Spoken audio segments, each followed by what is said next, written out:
Narasimha temple Ahobilam, where Lord Narasimha killed the demon Hiranyakashipu and protected Prahlada. Ahobilam is part of 108 Divya Desam, which is split as Upper and Lower Ahobilam. This visit is very special for us because of the Vaikunta Ekadasi darshan. We started during the Brahma Muhurtam and reached the temple by morning 10 am.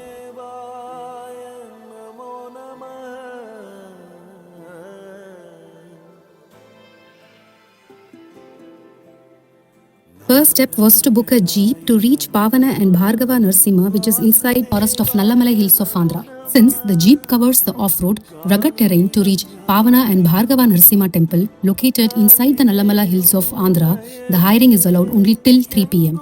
As the roads are rough, a jeep is necessary for these specific location. Hence, those who walk or hire a jeep to these forest temples should ideally finish it before it's dark. It took 1 hour to reach Pavana Narasimha as the route passes through the dense forest, rocky path, streams and uneven mud tracks. During monsoon or after rains, the ride becomes even more thrilling. The jeep often crosses flowing water and slippery terrain. Pavana Narasimha is the most remote shrine in the Ahobilam, which is situated deep inside the forest of Nallamala hills near the Pavana river. Bharadwaj, son of Brihaspati, performed several penances here. His descendants include Dronacharya, the martial instructor of Pandavas and Kauravas, and Ashwatthama, one of the Hinduism's immortals. Bharadwaj Gotram remains one of the most widespread Brahmin lineage across India. The morning rides are generally misty with cool air, bird sounds and beautiful hill scenery. Devotees believe that Pavana Narasimha will remove negative karma, give peace of mind and divine protection. It is one of the most peaceful and compassionate form of deity. Though local drivers are highly experienced with the terrain, the road is not a regular smooth road and one can expect strong shaking and bouncing inside the jeep. Elderly people or those with back problems may find part of the ride uncomfortable. The Bhargava deity here refers to the lineage of sage Bhrigu. Parashurama, the sixth avatar of Vishnu, belonged to the Bhargava lineage. According to the legend, Parashurama performed penance here and worshipped Narasimha to get his blessings. The jeep drive to Pavana Narasimha took more than 1 hour. But for the Bhargava Narasimha Swami temple, from the checkpost it took only 20 to 30 minutes. A small walk from the parking will lead to few steps which takes us to the temple. Near the temple is the sacred tank called Bhargava Tirtham. Tradition says Parashurama created this water source for his penance and worship. We felt the place quiet, peaceful, surrounded with hills and greenery, and less crowded too. The Bhargava Narasimha Swami temple represents protection, penance, and divine grace after anger and destruction. Chatravata Narasimha temple, where Chatra means umbrella canopy and Vata means banyan tree. This temple is surrounded by open natural landscape with hill sceneries all around. People believe that the deity is believed to have appeared under a large banyan tree that spreads like a natural umbrella. Lord appears in a relatively calm and graceful form. 2 Gandharva musicians named Haha and Huhu worship Narasimha here through music and singing. Pleased by their devotion, Narasimha appeared and blessed them. The temple is strongly associated with music's bhajan and devotional singing. Yogananda Narasimha Swami temple, where yoga refers to meditation, spiritual discipline and inner realization. Ananda means bliss. After slaying Hiranyakashipu, Narasimha's intense anger slowly subsided. Here, the Lord taught yoga and spiritual wisdom to Prahlada, and the deity is named as Yogananda Narasimhan, who can be seen seated in a yogic posture. The temple signifies transformation from fury to wisdom. Next to Yogananda Narasimha temple, we can see NAVA Narasimha Swami temple. This shrine houses representations of all 9 forms of Lord Narasimha in a single location, making it an ideal point of worship for those who cannot trek to the individual shrines scattered across the Nallamala hill. The Karanja Narasimha temple. Karanja means Tapunga Maram. The temple is situated on the route to Upper Ahobilam. Lord Narasimha appears to Hanuman under a Karanja tree to show that Rama and Narasimha are the same. He is depicted with a bow combining the features of both deities.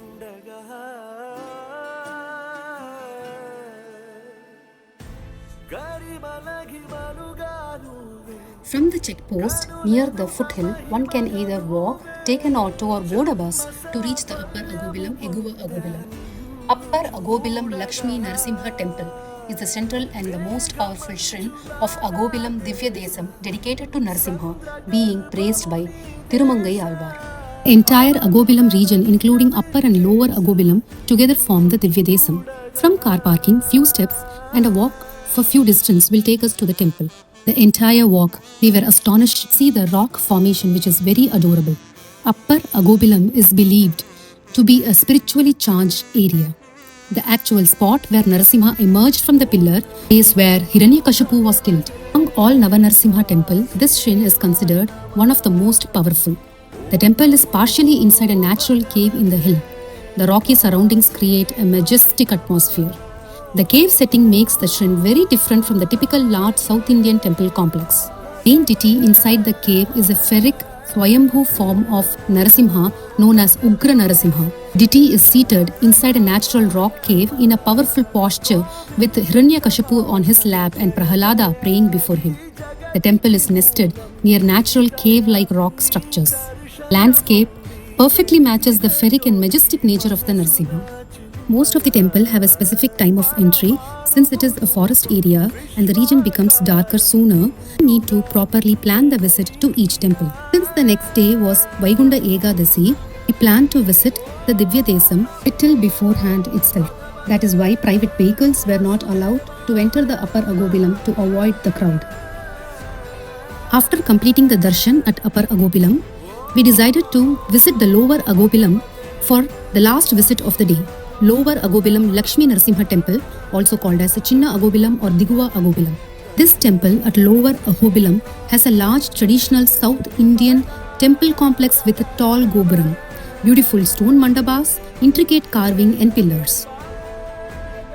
During festivals like Narasimha Jayanti, Brahmotsava, Vaikunta Ekadasi, the temple becomes highly vibrant and crowded. Processions, Vedic chanting and devotional music fill the area.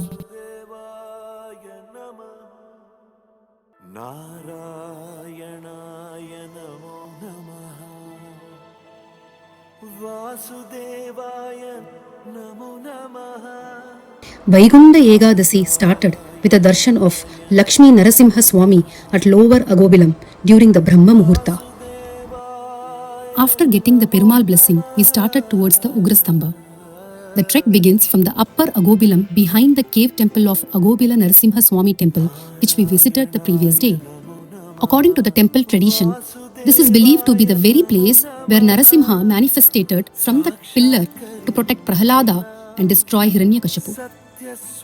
The route to reach the spot is a trek through the forest and hills of the Eastern Ghats. We walked through rocky mountain path, thick greenery, narrow natural trails, small streams, steep climbing stretches, few cement and rocky steps. Path crosses via Varaha Narasimha Swami Sannadhi. As we started our trek early in the morning, this temple was closed. We'll be making a visit while returning from the trek. From the same spot, we can also reach Malola Narasimha Swami temple.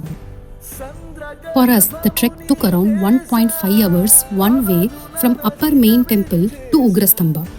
So, it depends on the fitness and weather conditions, as some stretches are steep and slippery during monsoon. Suddenly, the massive vertical rock formation called Ugra Stamba comes into view.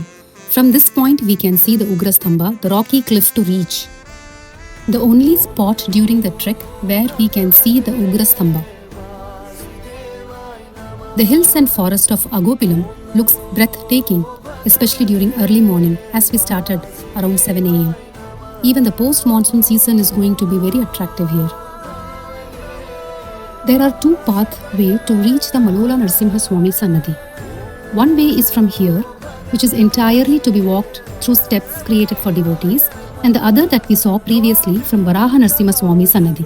Experienced trekkers sometimes continue through connected hill paths from Jwala Narasimha. From a distance, we can see the Jwala Narasimha Swami temple, which we will be making a visit after the Ugra Stamba trek.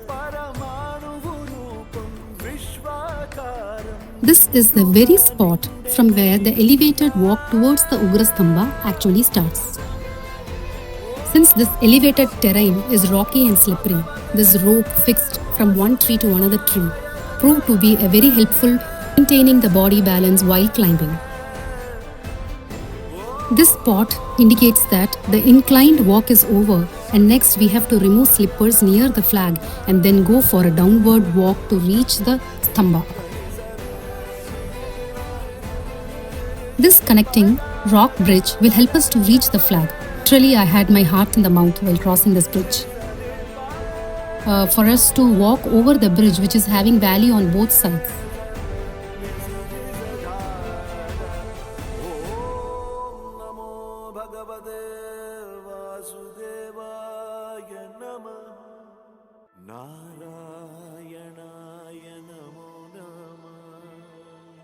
After reaching the flag, there is another 100 meters for walking downwards in the narrow path to reach the exact footprint of the god.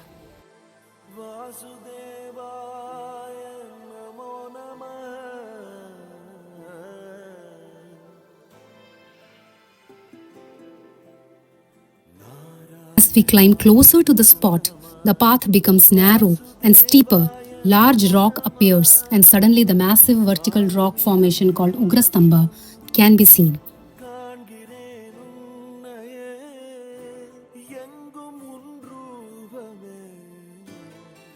This last stretch is very narrow, and only one person or two persons can walk in this gap. After the devotee reaches the footprint, they have to get down and give way to the other devotees. So at a time, only 2 to 3 persons can touch the footprints of Narasimha.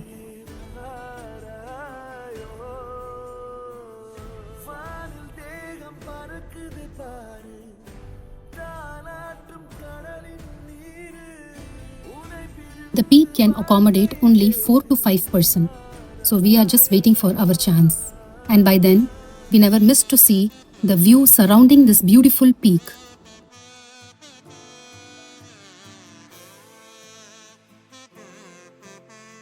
To describe this spot, it is a tall vertical rock formation standing dramatically atop the mountain ridge surrounded by dense forest and cliff.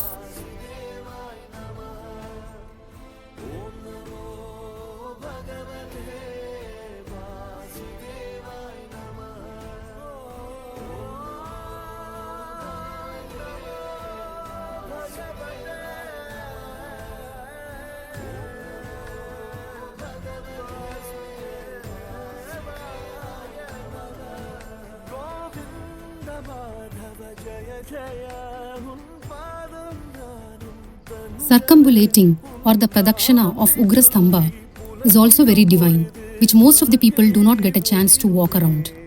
But then, at that time, there was a person in charge who allowed under his vigilance.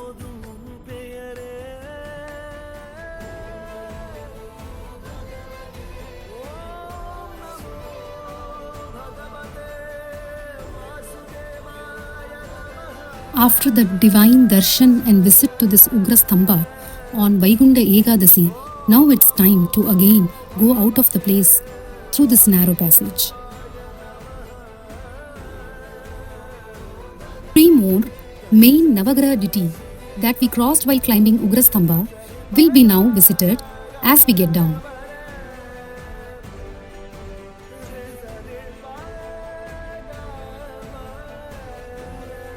Here ends the Ugra Stamba trek, a divine visit which can never be forgotten. After completing the Ugra Stamba trek, the Jwala Narasimha temple can be reached within about 10 minutes. Temple represents the moment immediately after Narasimha emerged in fury to destroy Hiranyakashipu.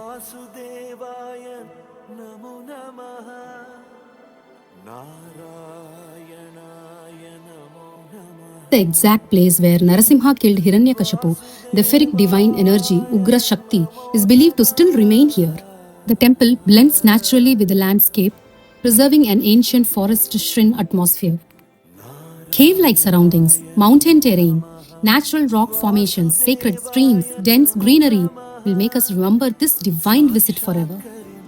Near the temple is a small sacred water pool called Rakta Kundam. Tradition says that Narasimha washed his hands here after slaying Hiranyakashipu. The water sometimes appears reddish due to mineral and rock coloration strengthening the sacred association. Devotees consider this Tirtham highly holy. What made me extremely happy was that at Jwala Narasimha temple, we had the blessed opportunity to walk through the Swargavasa, witness the special Aarti and pray peacefully without the crowd pushing us away. The temple radiated such divine energy that our hearts and mind carried its serenity within. After drinking the Tirtham, we began our descent from the trek with a sense of peace and fulfillment. While climbing up, the majestic view of Ugra Stamba left us astonished. But while descending, the very same sight filled our heart with pride and devotion. Next part of our journey leads us to the two main deities we passed while climbing towards Ugra Stamba. As we continued walking, we reached the Sannadhi of Varaha Narasimha Swami or Kroda Narasimha. This was the same sacred place we had crossed early in the morning. Lord Vishnu appears here in a combined form, Varaha avatar, boar incarnation, Narasimha avatar, man-lion incarnation. The deity has the face features connected with Varaha and the divine power of Narasimha. The temple is situated next to Bhavanashini river. Near Varaha Narasimha Swami temple, we can see a small cave for tapas. It is the place where Ramanujar did the penances. We can see a small ideal of Ramanujar kept inside the cave. To reach Malola Narasimha temple from Varaha Narasimha temple, the pilgrims need to continue uphill walk through the forest path. Trail gradually ascends through rocky terrain with stone steps to climb, small streams flowing nearby, and a shaded forest surrounding the path.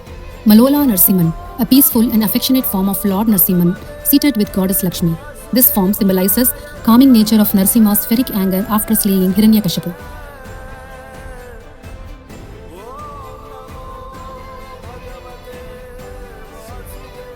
This place shows that we have returned back to the upper Ahobilam Narayana temple.